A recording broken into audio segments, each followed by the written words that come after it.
Oh man, I am tired. Riding this KLX250 out here in Penrose. All these rocks, man. But anyway, it is your boy Ride with Will, and I'm gonna be doing a review of this KLX250. Yeah, check out that beauty though. Ooh, sure looks nice, man.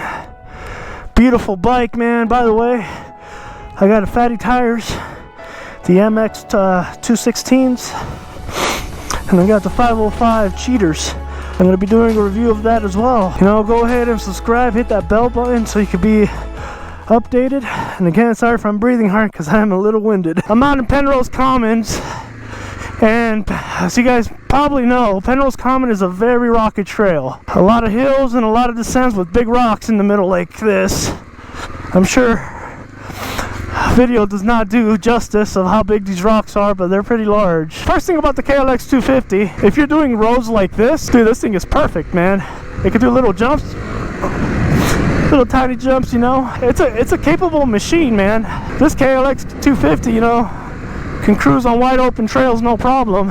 Honestly, this bike is great if you guys like exploring and doing long trails, which brings me to my second thing. You know, I live out in Colorado, so we have a lot of passes, a lot of forest roads, and if you're one to like explore passes, you know, long passes, ones that take, you know, 5-6 hours, a KLX is perfect, you know, because most passes, most forest roads, they're kind of like this. Yeah, so if you guys, you know, you guys like doing passes and exploring forest roads like this, dude, this machine is perfect. And the other thing I wanted to review about the KLX250 is, you know, if you're a solo rider, if you like riding by yourself a lot, like me, I like to solo ride quite a bit, and this machine won't let you down. It's a very like sturdy machine, you know. That's one thing I like about the KLX250 is you barely have to do maintenance. I think if I'm not mistaken, it could be maybe for an older version or something, but when I check, KLX250 oil changes are every 3,000 miles, and also valve inspections, it's I believe every, I don't know, I think they said every like 15,000 miles or something. So this is a good solo rider bike, you know. You can be by yourself out here in the trails. You probably don't want to get yourself stuck here by yourself. But I really trust my KLX250.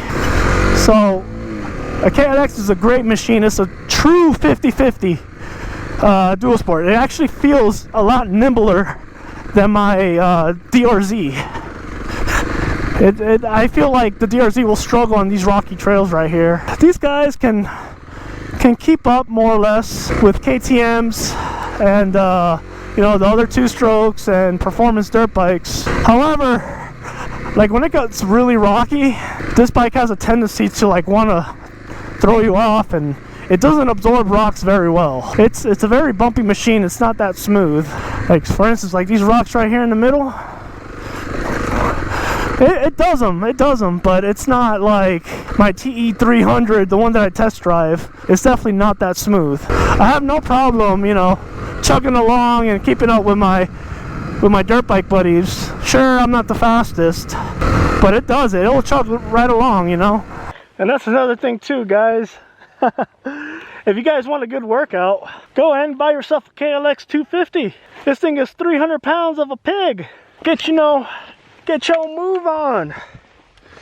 Left, right. I'm doing it backwards. There we go. Left, right. Oh God.